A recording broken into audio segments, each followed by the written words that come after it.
for you. Give me some good advice on how you deal with vulnerability management. I think the best thing is start somewhere, right? Because not starting is really not a good plan, right? So just No. start. Yeah, so just start somewhere. Like start to begin to understand where your assets are. What are your critical business systems, and go from there. All right. Venu, tell me, give me some bad advice on dealing with vulnerabilities. Well, I think, the bad advice is to fix all the vulnerabilities given by Nessus report or probably Qualys, Hmm. probably filled with about thousands of vulnerabilities and then start fixing it. Just fixing whatever they tell you to fix, right? That's a bad advice. All right. Worst advice, Matthew, give it to me. Do nothing. Do not. So the opposite of what you just said. Just wait, wait till the house just collapses because it's going to Yeah. happen eventually. All right, that's pretty bad advice. Let's begin. Get ready. It's Super Cyber Friday. Hey, everybody, welcome to Vulnerability Remediation, or Hacking Vulnerability Remediation, is what I meant to say. An hour of critical thinking of how to improve the efficiency of what vulnerability needs to be fixed next and by whom. Here we go. Our guests today are Matthew Bybee. B-I-B-Y is pronounced Bybee. He told me twice in his life people have actually seen that and pronounced it correctly. I did not get it the first time, so I'm not one of those two people. He's the CISO of SATCOM Direct. Many of you who joined the chat room know him because he's a regular at our Super Cyber Friday chat, and so excited that he's on the show today. Also, Venu Rao, who's the CEO of Strobe Security. He's also joining us. Hey, huge thanks to Strobe Security for sponsoring this very episode of Super Cyber Friday. All right. Lots of different ways to participate. You know the chat room. Here's a bad idea. How not to deal with the vulnerability. Or vulnerabilities plural. So you can say singular or plural, whichever way you want to do it. I know you can come up with some really good bad ideas. I want lots of bad ideas. Lots and lots of bad ideas. What I also want is a few good ideas. And I think just starting is a good idea for Matthew. Start doing it. His creativity of start doing, no, don't do it. Well, that's as far as he went with that. All right. You can vote on your polls. Hey, we will have any of you. You can just say, bring me on at any time. And Aaron, our producer in the back, will try to get you on the show. And also ask a question. You see in the bottom, ask a question or vote for your favorite question as well. Today's schedule, pretty much the same as our last one we did.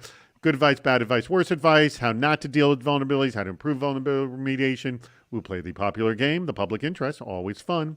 And we will put our polls live for both, and then we'll play the Department of Yes, last question, final advice, and then we will have our meetup. If you have not come to our meetup, I'm asking you now, please come. I love the meetup. I love to meet you. It's a great chance to network with other cybersecurity professionals, and it's a ton of fun, I promise. So, especially, I'm talking to the ones who do not come regularly. Please join us. All right, our next show is not going to be next Friday, but it's going to be in 2 weeks. In fact, one of our producers, Andrew, is getting married next week. So you can congratulate Andrew. Our topic is going to be a super fun one. It's going to be hacking RSA, or really just hacking any cybersecurity conference, how to get the most out of it. Whomever you are, whatever your goal is, what can you do? And this is going to be super fun. I'm going to have Adrian Sanabria and Alan Alford joining me, both fellow podcasters as well. Guess what? You can register for that by clicking the link at the very bottom of the screen at any time during this. It will not take you out of this at all, and you can jump back in at any given time. Or not, you don't jump out. It opens up another window. You register while you're still in this, is what I'm trying to say. Register early, I tell you, because if you do, you're automatically entered in a raffle to win a CISO Series jacket, and a huge congratulations to Mike Kelly of Truist for being this week's winner. All right. Thank you, everybody, for your patience as I went through all of that. Let's get to our first question at hand. All right. Venu, why do people have a hard time starting dealing with vulnerabilities? I'm going to guess it's because of the paralyzation of choice. Am I right on that? Oh, yeah, absolutely. As mentioned, thanks to digitalization, we have different kinds of assets. You have cloud, you have container, you have applications and APIs. And to secure them, customers or companies use different vulnerability scanners, right? That's the biggest problem is these scanners produce a lot of noise. You get thousands of vulnerabilities coming in there. So that is one of the biggest challenge most of the security professionals are facing today, to reduce the noise and focus on what to fix first. Oh, okay, that's good. And I'm sorry, this what to do next. Like we talked about this on our last Super Cyber Friday. It's an issue that comes up again and again and again. And Matthew, how do you deal with this on a daily basis? Like, what do I do next? How do you answer that question? Well, I think you first have to start with understanding or documenting a plan, right? You got to start somewhere, and so I think one of the ways to tackle that is really simply just define just a general matrix, right, of our assets. What are they? Where they are, right? What is the business system or process that are critical to your organization, and start kind of putting that down on paper, right? So you can start to then develop a matrix of, are these assets publicly accessible? Are they internal, right? Are they internal with internet access, right? Are they a critical business system or support a critical business function? So I think starting down the road and doing that first is kind of starts to lay the foundation for how you can make some progress on a very challenging problem. I like Kevin Hackinson's bad idea. Post your system hostname and credentials into ChatGPT and ask how to fix it. That's a good one. I like that one. All right, so that's really good, sort of basic, like how do I get going advice. But I'm gonna extrapolate here, Matthew, and I want to get both of your answers on this. But I'll start with you, Matthew. Is you have that and you think, oh, great, I did this, but you can't, or maybe you do, I don't know. Do you refer to that paper chart or whatever it is you created on a daily basis and go, all right, where are we? Like what's our status today? And so I go back to that other question of, okay, assume that you've already done that. What becomes your daily activity? I guess. Yeah. So of what to do next.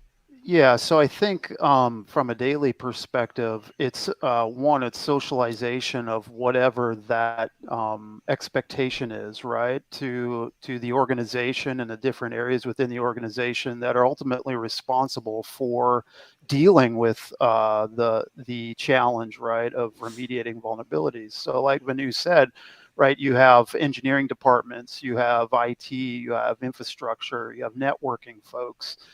You have different areas of the business, accounting, right, that have underlying systems or use underlying systems that own those systems really from a functional perspective within an organization. And so I think part of the first step in that is socializing in a non-technical way what the expectations are related to the matrix or how you're going to approach your approach in solving that solution. By the way, this is akin to Brian Colt's 10% better tip. Include system owners and operators in your remediation plans. Venu, that seems critical. So in your, because I know with Strobe Security, and we're going to get specific into what you guys are doing over there, but prioritizing those vulnerabilities is really the game here. I mean, it is. We all know there's far too many for any human to deal with whatsoever. And prioritizing the thing. How do the system owners, like what Matthew said and also Brian Colt said, how do those get into the prioritization game? Is there a more systematic way you can do that rather than banging on the door and goes, "What do you need now?" kind of a thing? Yeah, I mean, like even Gartner mentioned that we have to shy away from the traditional way of prioritizing, which is like just following the CVSS score, which is absolutely right. Mm-hmm. Now the industry is moving towards risk-based prioritization, RBVM, or and risk-based. By the way, this audience is all on board with that. I mean, you're preaching to the choir here. Okay. All right. So what's this risk-based vulnerability management? It's all about, like, Matthew talked about asset. You should know your assets first. So asset context is very important. Like, in an organization, not all assets carry PII data, transactional data, or really confidential or crown jewels, right? So you need to know your assets better. That's number one. Number two is obviously take the data from these vulnerability scanners that gives you information about what vulnerabilities are. But third, most importantly, is not all vulnerabilities requires immediate attention to be fixed. You need to know what are the vulnerabilities that are being exploited over there. So what are vulnerabilities that are exploited? What is the exploit trend? Is it widely exploited or mildly exploited? And whether there is a patch available. So all these parameters put together is what is the right way of doing the prioritization, is what we believe. And things that we've heard in the past, that there are a good, and I want to hear from both of you, good 60 to 70% of your vulnerabilities you can flat out ignore, because even though they're listed and they're in your feed, they're really not going to affect you. Do you, Matthew, have a basic understanding of, like, yeah, we can kind of ignore this half easily? Um, I, I think conceptually, yeah. I think, like Vanu was talking about, part of that challenge in prioritization involves, those different tools that are used, right? And the challenge is, in order to see all that stuff, you have to go into a code scanner, you have to go into a network scanner, or you have to go into those systems and pull that information out, right? And all those things may be critical for those systems, but in the grand scheme of the criticality to the organization, right? You need to bring all that stuff together, right? And in terms of understanding the complete view of your vulnerability and your exposures across those key business systems, right? So you can make better informed decisions of what's the priority, whether you use CVSS or EPSS or vendor specific scoring systems. That challenge of having, and I hate to use this term, the single pane of glass, but moreover consolidating that view down, right, so you can actually make really informed decisions based on the totality of what you see, I think is equally as important. Vanu, how does then the business see the impact of a vulnerability remediation effort? Like, and you can, I want you to speak specifically how Strobes is doing this, because, everyone kind of has their plans. There's tons of vulnerability remediation products out there, but, everyone wants to know, is security doing their job? Is everyone doing their job in terms of making themselves less, more secure, less vulnerable? How can Strobes communicate that the job is getting done? Yeah. See, workflows plays an important role here, David. So, you have scanners in place. You have different ticketing tools that customers are using, be it Jira or ServiceNow. Sending that information in an appropriate manner, timely manner, is very important. So, designing your workflows, like which scanner to be triggered for what asset at what time period or an event, should be done. Mm-hmm. Then risk-based prioritization should be done. Then automatically assigning these vulnerabilities to the respective team members. Like Matthew said, there are different departments that are working. You'd be developers, DevOps, security professionals, patch management team. So if you onboard all of them and assign as product owners or asset owners, and then automatically sending those vulnerabilities to those people who are responsible for patching. And it's not just about giving them information, but giving them in-depth information about a particular vulnerability. How do you exploit it? What is a POC of it, and how do you fix it with mitigation links? So everything should happen automatically with the help of workflows, is what Strobes is really good at.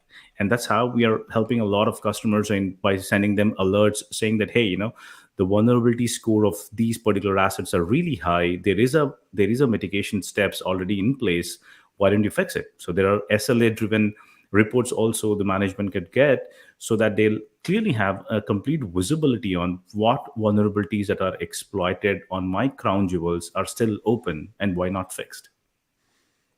All right, everybody, questions. I don't have any questions in, so start getting your questions in about vulnerability management. We're in time for our first game. Actually, my apologies. So when we get to our game, we will then play.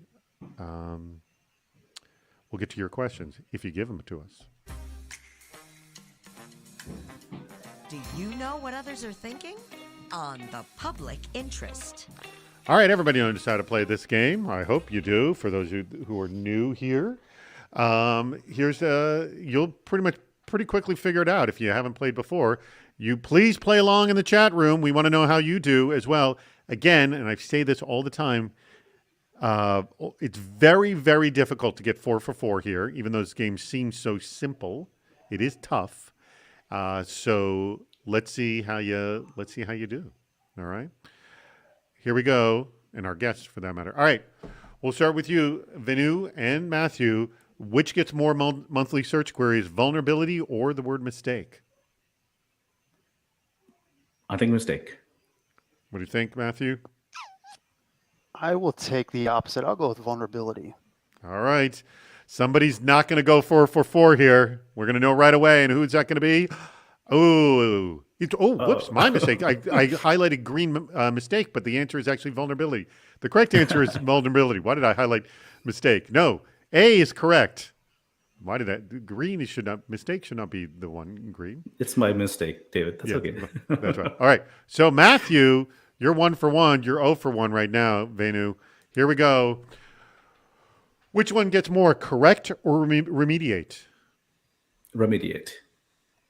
Correct. Oh, we're splitting again. Here we go. And the correct answer is correct. It is correct for correct. Oh, 2 for 2, Matthew. On a roll here. All right. Here we go. Which gets more, CVSS or measure of risk? That's a tough one, actually. I think, Matthew, you select the one first now.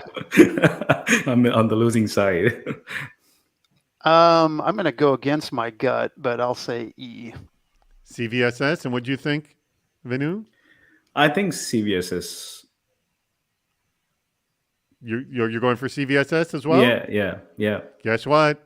You are very correct. Look at that whopping difference. Huge difference. Yeah, CVSS is very popular. All right, Matthew, 3 for 3, 1 for 3 for you, Venu. This is huge, Matthew. Get this one, and you go 4 for 4. And again, I'm interested in Aaron and Andrew. I keep asking this question. I still don't know if we've ever had a guest who's done 4 for 4. But let's see. What'd you do, Matthew? You call it first. Prioritize a preference. Wow, that is a tough one. I'll go with H. Preference? All right. What do you think, Venu? Prioritize. Splitting again, and the answer is preference. A 4 for 4 for Matthew. Excellent. I am way proud of you on that one. Kudos. Very, very impressed. Excellent job. All right. Awesome, Matthew. All right. Good job. 1 for 4 for you, though, Vinu. So sorry about that. But again, this is just what people are searching. Has nothing to do with anything else. Just knowing what they're searching. All right.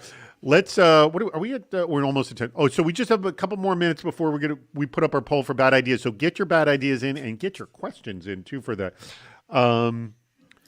Get your questions in. Oh, here's a good question for both of you. I'll start with you, Venu. Where do we see the greatest inefficiencies with vulnerability remediation? Vulnerability remediation. Okay, so like where are people not being efficient in the and I would assume like basically just not having good processes and how we can deal with it, but also, not picking the right things to deal with first too. So but like I would, let's drill down a level on that. Yeah, I mean, like out of my experience, especially when we're dealing with a lot of customers, the first thing they ask is all about remediation. And in fact, not just about remediation. As I said, what to fix first? What is that I need to go and fix first is the first biggest question that they have. Though they have multiple patch management tools in place, but that is also not solving the problem. It's all about, what do I need to fix first? And why do I need to fix first? It's not just about why. What are the reasons that, the score of a particular vulnerability is really high? So these are the things that, generally most of the customers and prospects, come to us asking for why and what. And Matthew, are you translating to your lines of business? Like, if you do this, this is going to, we're going to be able to deal with this, and this is going to reduce your risk here. Like, how much of that is being communicated beyond of, hey, you got a problem, fix this? Yeah, meaning I think there's two levels of that. That latter one is one, right? You have a problem, right?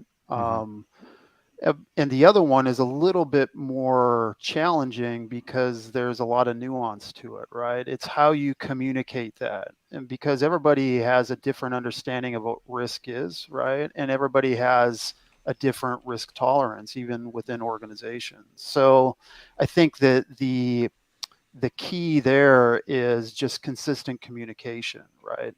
I think in terms of inefficiencies, I think along with that is just making sure that whether it's the communication aspects of it or whatever, that you have a consistent process, right? A consistent communication process and a consistent, simple process.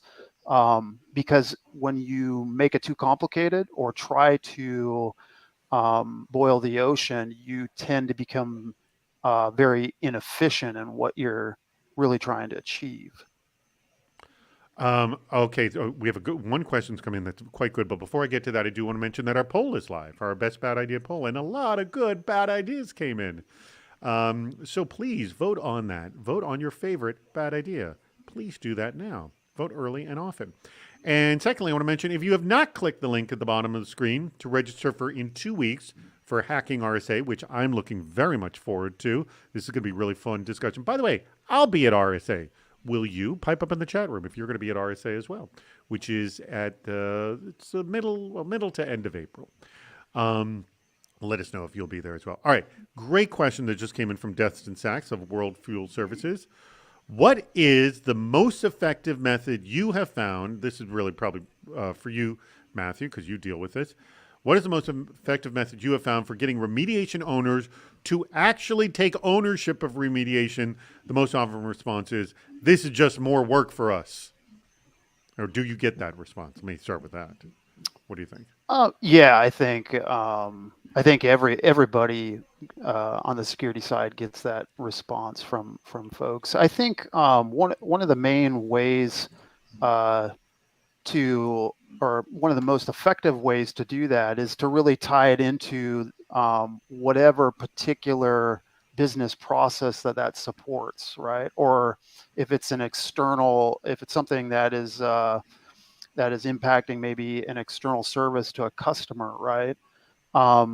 To articulate it in a way that says, hey, you know what? Your customers rely on this, right? Your customers would have the expectation that we want to provide the best quality product to them, right? And whether it's a flaw or a vulnerability or even a bug in the software, for instance, right? It's really in your best interest, right? Because it's a quality problem, right? Yeah, and so if the company has a brand about delivering quality, you're just sort of operating off of that. I'm sorry. Complete your thought.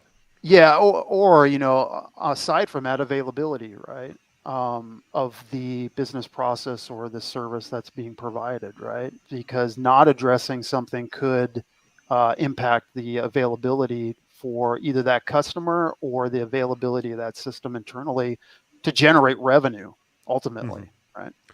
By the way, we just still want the bad idea poll is up. We still want your good ideas. You can, by the way, still submit bad ideas because those still will be considered, because the winner of the best bad idea gets an awesome CISO series jacket, and so it's worth it for just that as well. Also, if you register early, if you have not clicked the link below, if you register early, you're also eligible to win one of the awesome CISO series jackets. Venu, I think you were about to jump in on this question about how do you convince the owners that to take ownership of this? Go ahead. Yeah, exactly. So earlier I said it's not about what to fix. Also, we need to say why to fix it. So if the vulnerabilities are in the crown jewels, right, and when we give that scoring, we give a clear calculation as in why the score is really high, because of the asset sensitivity or because of the vulnerability that is being widely exploited. So it makes more sense for us to give that information, and I'm sure when we give a valid reason for the security team or the patch management team, hey guys, if you don't fix this and if there is any exploit, then it's a huge loss to the company. So that is very important. So if you give the right information to them, I'm sure they'll be more than happy to fix the ones which makes more sense rather than just giving them thousands of vulnerabilities to fix. Good point as well. All right. More questions have come in. By the way, excellent question from Dustin. This one comes from Rob. Love it. How many get the reference? Vote early and often. It's not a question. All right. I don't know how that got in there. You know what it is? Sometimes what happens, because you put a question mark, sometimes it's the way the Crowdcast works. It automatically throws things in that have a question at the end of it. Let me get back to my questions here. All right. What have you done? Let's go back to my efficiency. Let's just start talking about tips. And this is really going to play off the 10% stuff that we've been discussing. And we can go kind of quick on this. What are some tips you've seen that have improved the efficiency of the whole vulnerability remediation process? Because I can see the easy thing is to make it long, difficult, and painful. So what have you done to improve efficiency, Matthew? Yeah, I think, and I referenced this earlier, right, is just developing a simple matrix of if a certain asset has a certain vulnerability that meets a certain threshold, right, we're going to do X, whether that's fix it or remediate in 1 day, 3 day, 2 weeks, next sprint, whatever, right? And to keep that matrix really simple, right? And then the next step in that is to communicate that, right? To socialize it, not only from a technical perspective, but also from an organizational owner perspective within the organization, and say, hey, here's a simplified process, non-technical, of how we want you to evaluate what needs to be done. Because I think the other challenge or the other problem is that oftentimes we as security practitioners tell folks what needs to be fixed and in what order, and take on that burden. And I think oftentimes, and probably most of the time, that's really not our call. We can help advise, we can help educate and bring awareness and visibility to it, but ultimately that decision-making process is really not ours, right? And by the way, this comment that just came in, and I may need a little more context on this from Brody Hicks, who says, what if it's not externally facing, so they have no drive to patch because the owner doesn't see it as a direct or inherent issue? I guess we can extrapolate. It's just like, how do you convince them it's really a problem, Venu? No, it's not external facing, but there are internal threats as well, right? So it's just that when we give a scoring for external versus internal, it's all about giving them some time. It's not really important for you to fix right now, but it doesn't mean that you shouldn't fix it. You snooze it. So we have that feature in our platform as well. You snooze the vulnerabilities for about a week, a month or so, but you need to come back and fix those vulnerabilities. What we're trying to do is we're trying to help our customers to fix what is right now being exploited out there. So fix that first so that you're secured, but also ensure that you fix your internal threats or internal vulnerabilities. But definitely you have some time to do it. We don't want to pressurize the security and the patch management team to do all the tasks at once. So prioritize it, fix it efficiently, and that's what. And David, you're talking about efficiency. So I just wanted to add one more line here. So I totally believe that efficiency should be a top-down approach. Like, it should come from the leaders to down, right? And how can that happen is basically, we have one feature in our platform wherein, be it applications, APIs, cloud, containers, and whatnot. So the enterprise security or all the digital asset security can be seen from our platform.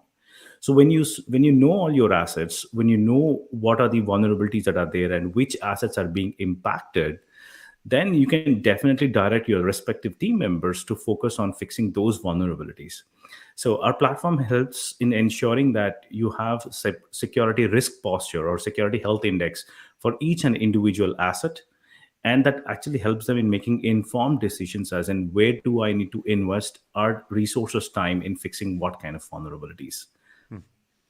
Yeah, and I would add to that, just because something's not publicly available doesn't mean that it's not tied to a very critical internal business process, right? Like getting paid, or sending invoices to customers, right? Or something along that lines. Yeah, So that's I just think it's business pro. You don't want anything to yeah. slow down.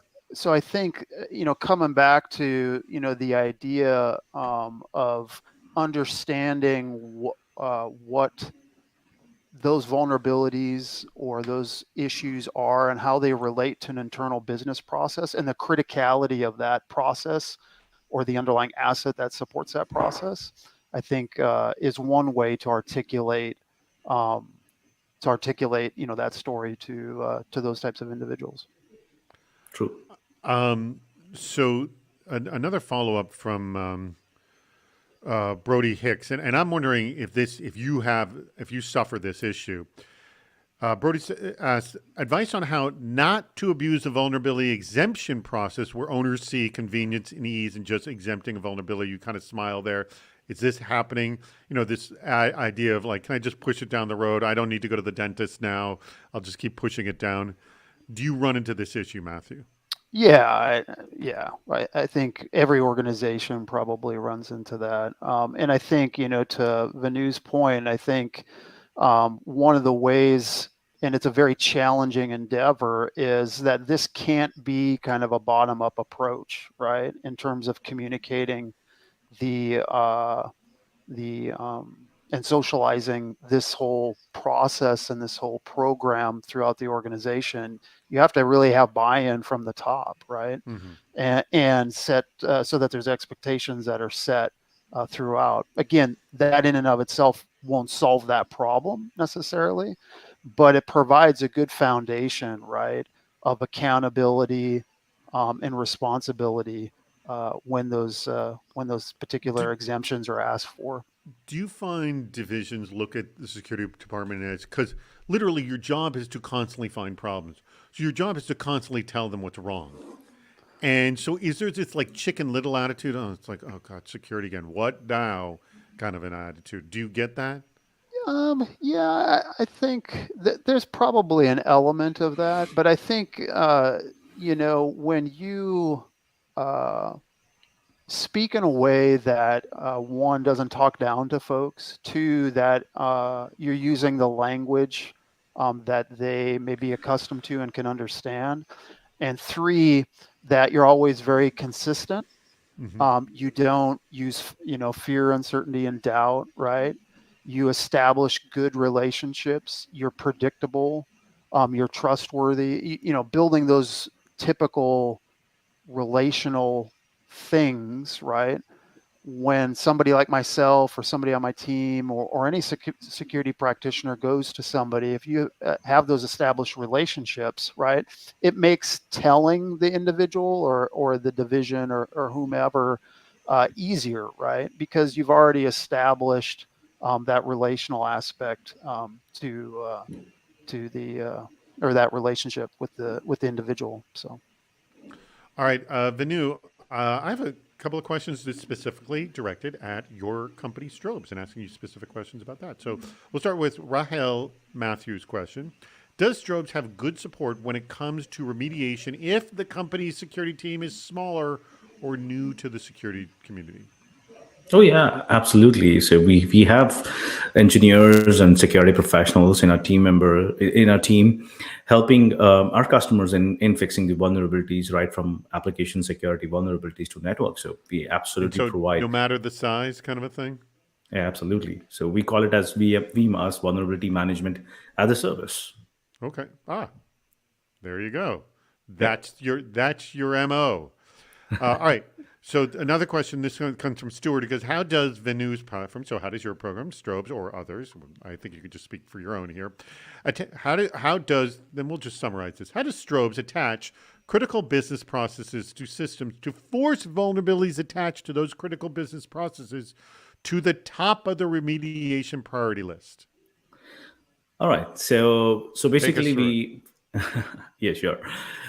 So we have over 100 integrations that includes right from asset inventory, asset discovery, asset management tools to different kinds of vulnerability scanners, ITSM platforms, CI/CD tools, and so on and so forth. And our vulnerability prioritization banks on 3D technology, which talks about one dimension of asset sensitivity, asset exposure. And that data, we get it from the CMDBs, ServiceNow, or any of the other platforms that customers are using today. So we get all the information with respect to asset right from the OS level, if it is networks or IPs, till we capture all the tags that are there in those asset discovery or asset management tools, and we map that with the vulnerabilities, and then we correlate with the exploitation trend and patch availability, and give a scoring from 0 to 999. And we recommend our customers to fix the vulnerabilities with scoring over 800 and above. So this answers a lot of questions, as in, why do I need to fix it? What do I need to fix it? Because we clearly give the score if it is 800 and above. And you will also drill down that why is it 800? What are those affected assets? Are they business sensitive in nature based on the tagging that happens from the asset inventory or asset management tools, and also exploitation. So all those things are pretty clear in our vulnerability dashboard. And as I said, you can onboard different departments onto it to have a clear visibility on, what are the things that they need to fix it. All right. Just a reminder to everybody, if you have some good ideas, would you get them in right now? Because we're going to put the poll live for the good ideas, the 10% tips. So how to improve vulnerability remediation. Again, it can be a small tip. That's what we're looking for. Get those into us right away. In addition, if you have not voted for your favorite bad idea, would you please do that right now? Because we're going to play our game in just a few minutes. All right. Another question. Oh, that's the same question. Okay, I thought that was a new one. No, I've got my own questions. How do you determine? I'm going to ask you again, Vanu. How do you determine a risk that's specific to a company and industry? And again, we've danced around this a little bit, and you've answered in various ways. But just to address this with the CVSS scores way, how do we look at things that are, or how does Strobes look at things that are specific to a company's risk? Yeah. So basically, as we know that every industry or every company's the risk appetite is different, and so we do not want to have a single unified scoring mechanism, or because one size doesn't fit all.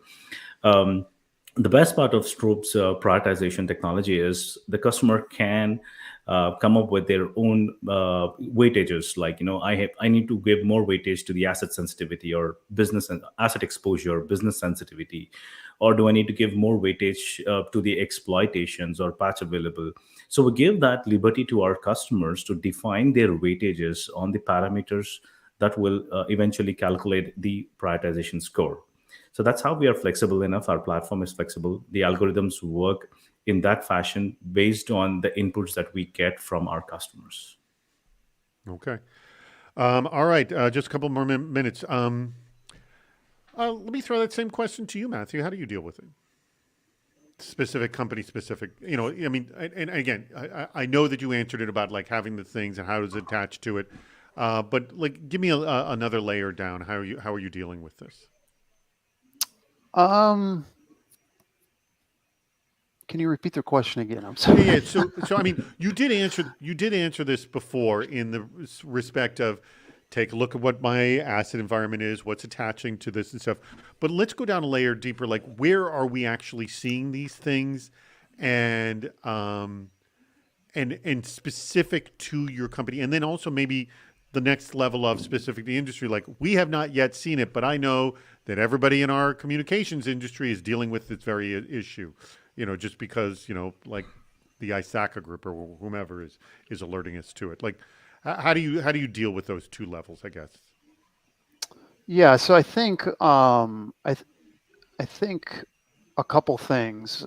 One, I think it's important to get that type of information, whether it's an ISAC or whether it's a particular trade group or particular industry bulletins. It's always really essential to be watching and monitoring for those particular entities, that provide that type of information. One, two, I think that one of the things that is interesting. So there's a newer, it's not new, but there's a system out there called EPSS, right? Mm-hmm. And basically what EPSS is trying to do is trying to take particular vulnerabilities or CVEs and basically give you a potential informed, I don't know the best way to put it, informed guess of the potential for those to be actually actively exploited, right? Mm-hmm. So I think utilizing tools like that or systems or processes like that, along with kind of I hate to use this word, but the intelligence side of aspects, We've learned about a lot of words you hate to use, by the way. yeah, Go ahead.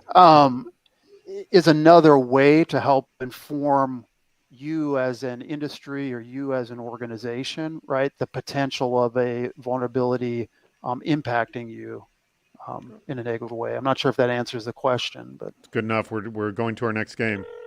Oh, a call just came in. Hello, welcome to the Department of Yes, where no request is ever rejected. All right, here we go.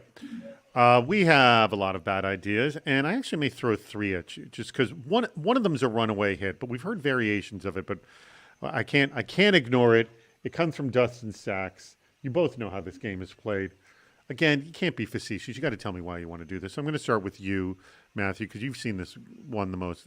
Dustin Sachs, he advises, let the hackers remediate your vulnerabilities. They are the experts. Why do you want to do this?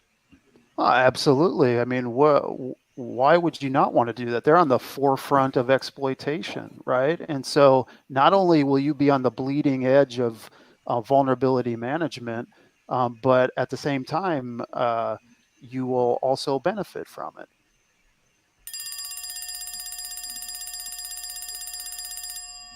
We've got a winner. That's a good one. Actually, I usually play that at the end, but that was a good answer. Okay. Vinu, why do you want to do this? Why do you want to let the hackers remediate your vulnerabilities? They're the experts.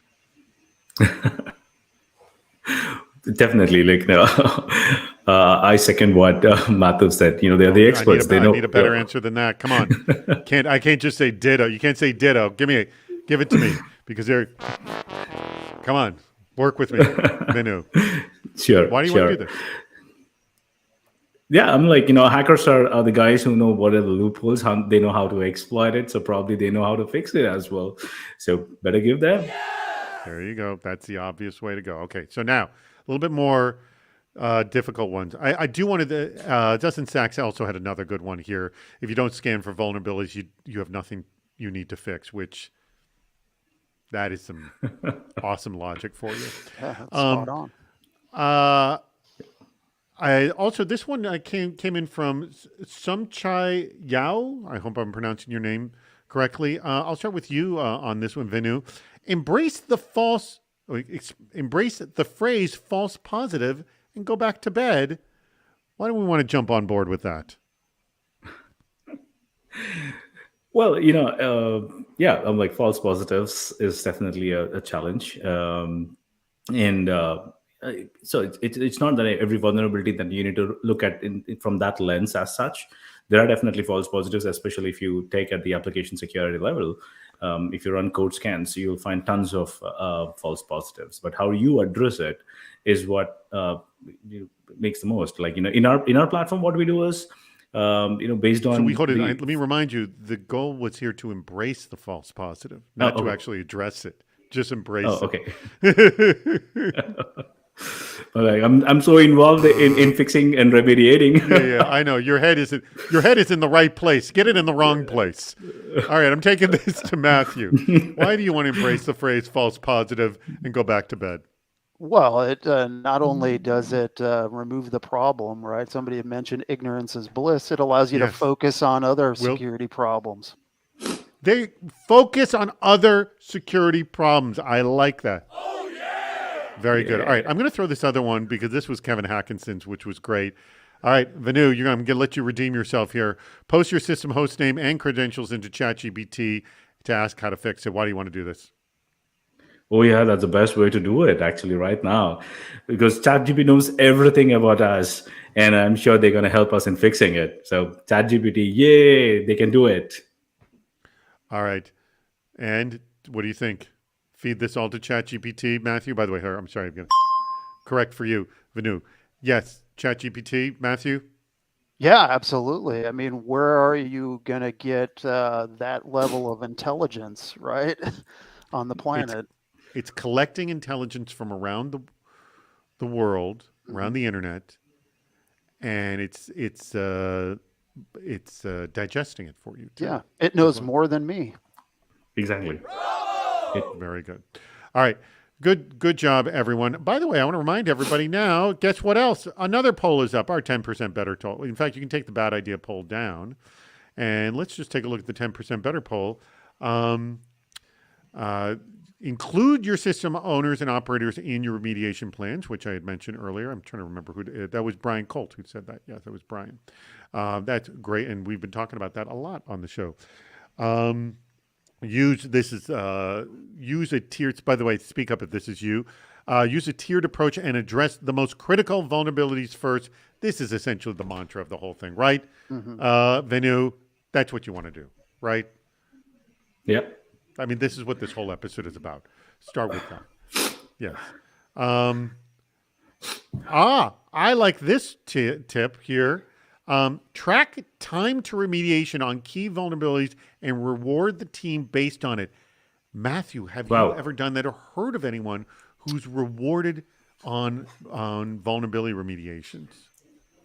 Yeah, I've been at organizations where they've done something similar to this, Mm-hmm. especially on the software side, right? With software bugs or security remediations or vulnerabilities within software. I remember there was a 2-week sprint, I think, that they went through or we went through that basically the engineer who fixed the most things, Mm-hmm. right, got a certain monetary reward for it. And what I recall, because And this did was that years. and did that work? And the question is, here's my next question: how long does that work? Because I find things like this, these gamification things, they don't have a long lifespan, y- sadly. Yeah, I think it's a tool, right? It allows you to make some progress, Mm-hmm. but at the end of the day, it's not the only thing we should focus on or use, right, Right. from the tool belt. But I think it can be effective.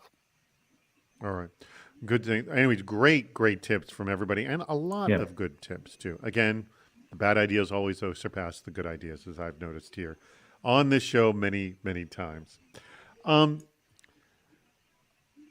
what?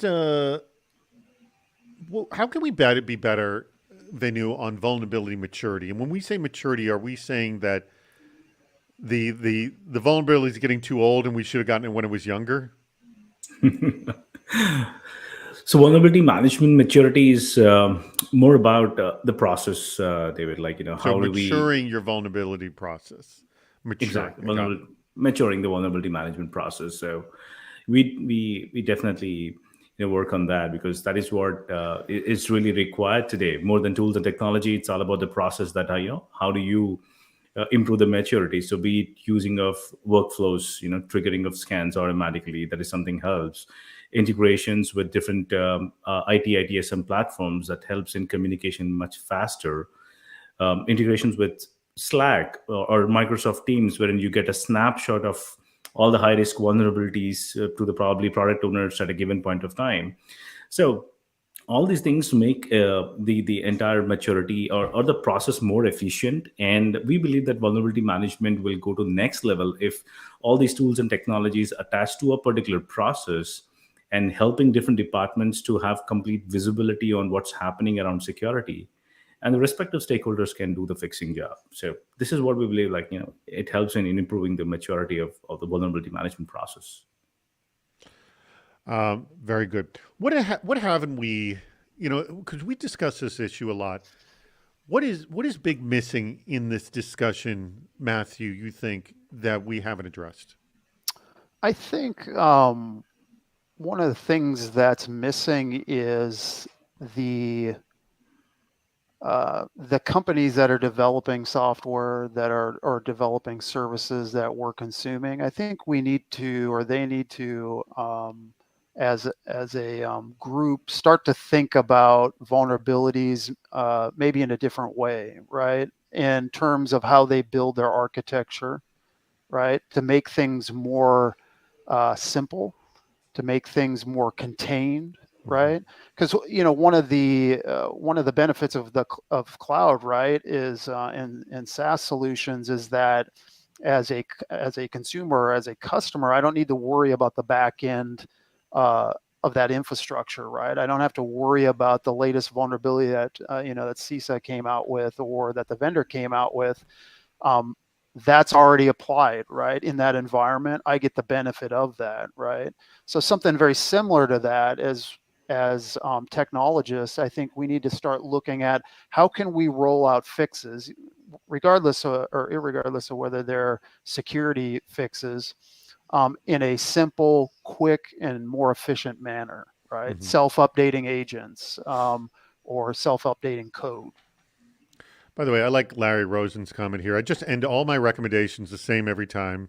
Of course, I could be wrong. That instills a lot of confidence, I'm sure. But then again, when you come down like Moses from the Mount, telling people do this, do that, that doesn't help either. There's got to be a gentle balance. Yeah. And speaking the language is key. All right. I'm going to ask you that same question in just a second, Venu, about what have we not touched upon that we need to. But I want to quickly wrap up, do the sort of the final things here. So I'm going to come back, ask you that, get final comments from everybody. Actually, we should have a few minutes. Sure. So whoops, here. Let's go here. There we go. And what? Stay there. There we go. Just want to remind everybody, please click the link at the bottom of the screen. That's our next show, Hacking RSA, and our critical thinking about how to get the most from attending RSA or any security conference. I know I mentioned that. I might have missed it, but if you're going, please let us know in the chat. Would love to know. Definitely. Whoops. Register early, you automatically entered in a raffle. So why not just register right now? And you're registered early and you're in the raffle. Congrats again to Mike Kelly of Truist. Hey, thanks to Venu's company, Strobe Security, for sponsoring this very episode. We greatly appreciate it as well. And we greatly appreciate all our sponsors of the CISO series as well. Hey, guess what? Starting in 90 minutes, guess what? I'm going to be doing this again because unfortunately, our reporter, Rich Straffolino, is not available last minute to host cybersecurity headlines, but I will be. I'll be hosting, that's our weekend review show, and we got Jared Mendenhall as the head of information security at Impossible Foods. That is on the CISO series YouTube. So if you just go to youtube.com/CISO series, you'll see it right there. You can actually register for that. It'll alert you, and we go live, and we'd love to get your commentary on the news as well. It's just a 20-minute show, and you get a nice summary of the top 8 stories of the news. All right. Go ahead, Aaron, click the link or change the link at the bottom of the screen to our meetup. That is the fun thing we do at the very, very end of this very show. And in fact, we have a good 7 minutes left in this show, so we do have a little bit more time. But click that link. You can click it now and get yourself in. But we will all jump over there, as many of you as I can get over there, and we'll have a nice little chat for about a half hour after the show. It's our post-show wrap-up, if you will. Tell your friends to join us. We're going to do it every Friday, not next Friday, but the Friday after. Every Friday at 10 a.m. Pacific, 1 p.m. Eastern. And if you would like to sponsor Super Cyber Friday, email me over at david@cisoseries.com. We would love to get you involved. All right, Venu, my question that I had asked Matthew, I'm going to ask you now. What are we missing in this discussion about vulnerability management remediation? What is the issue that is being currently not talked about? Yeah, I think compliance is something that we missed, and that's the most important part. So in the vulnerability management, like we do prioritization of vulnerabilities, but also there should be taxonomy mapping of different vulnerabilities. Like, for example, a company is going for a PCI DSS audit or a HIPAA audit or even ISO as such. So if you have the vulnerabilities that are not compliant with these compliances, like ISOs or PCI, then it should be easy for the team to get to know that, hey, these set of vulnerabilities is what I need to fix, because if I don't, then my company is not going to be compliant with them. So compliance is very much an integral part of vulnerability management, and having a visibility on all the vulnerabilities that are not compliant helps the patch management team very easy to focus and fix on such kind of vulnerabilities. Very, very good point. All right. We definitely have a few minutes here. And let me ask you a question. Matthew, are you hiring right now? At Satcom Direct, yeah, we are hiring. If anybody is interested, you can go to satcomdirect.com on the careers page and take a peek. Personally, my team, we're not hiring currently, but Well, you can definitely point people in the direction right now, but you'll be in the chat afterwards, yes? yep. And Venu, you will. Venu, are you hiring? Yeah, we are. Okay, awesome. So let me get a closing comment from you, Venu. First of all, is there anything about strobe security you want people to understand that maybe they don't know yet? What would you like them all to know? Because I will say this: there's a lot of companies out there offering solutions like you are. What makes you unique? What makes you guys stand out? Yeah, I mean, like our platform has, as I said, over 100 integrations. So we are scanner and tool agnostic. We integrate with anything and everything that is there in our customers' ecosystem. That's number one. So our Let me objective is just to can I just pause you for a second? sure. I think it was Brian. Oh no, Dustin Sachs who gave the advice of don't scan, then you don't have any vulnerability. So anyone who took that advice would probably not need your product, would they? Who chose to? Okay. Absolutely. Okay, so if you took Dustin's advice on not scanning, there's really not going to be much need for a strobe security. But go on. Right. Go ahead. Yeah. So as I said, our platform is scanner and tool agnostic. We fit into any kind of IT ecosystem seamlessly. We aggregate vulnerabilities from various sources, not just from scanners. You can import reports, XMLs, JSON files, and stuff. We automatically remove duplicates. We prioritize the vulnerabilities using three-dimensional technology. And finally, we provide cyber risk quantification that actually helps the C-level executives to make a lot of informed decisions to ensure the cyber risk posture is intact. So that's in a nutshell is what we do, and we work with over 200 global customers today. Okay. Any last thoughts you would like to add, Matthew? I'm sorry, and I'll come back to you. Yeah, I think, like we said in the very beginning, is just start somewhere, right? Even if it's maybe not the most efficient or the most effective, I think just starting with a basic plan, right? Of understanding what you have, what it supports, and start building those internal relationships so that as you continue to mature your plan and the program around it, you're building those relationships in a way that'll continue to foster participation in the overall process. Oh, let me ask this last question that just came in from Will Tuluba. How are you translating vulnerabilities and risk to the executive teams? So, and I'm sure by department you're obviously doing this because that's what we just discussed. But how much of the day-to-day vulnerabilities or the vulnerability plan is being communicated to the C-suite? I'll start with you, Matthew. I think to a degree it is. I think the C-suite, I think you have to be careful in terms of how you articulate that to them. So if you come to them saying, "Hey, we have a particular CVE and you come with a lot of detail, they're likely to their eyes are likely to gloss over, right? But I think if you can tie whatever that vulnerability is, like Log4j or something that's pretty significant, if you can tie that to here's how this could potentially impact us as an organization in terms of revenue, in terms of brand and reputation, in terms of the availability of our services, right? Things like that, or impact to customers. I think that's the type of language that needs to be used, and what we typically use when we try to or need to communicate those types of things to executive management. All right. Venu, what's your answer for that question? In 30 seconds, quickly, because we're wrapping up the show. Sure. So basically, we help C-level executives by providing them a dashboard on cyber risk quantification. We'll tell them that, hey, these are the 10, 20 assets that are in the green zone, and these are 10, 20 assets that are in the red zone. And out of these assets, these many assets are your crown jewels. So we give them that kind of visibility as by doing the cyber risk quantification and help them have that complete control over that. These assets vulnerabilities need to be fixed fast. Good answer. Thank you very much. That answers your question, Mr. Will Tuluba. Guess what? We got just 10 seconds left, and I want to thank our producer, Aaron Diaz, who's making sure everything runs smoothly, which he did yet again. Thank you very much, Aaron. And Andrew, also our producer, working tirelessly, mostly in the post-production here for this very show. So there is a lot that happens after this, believe it or not. You wouldn't believe it.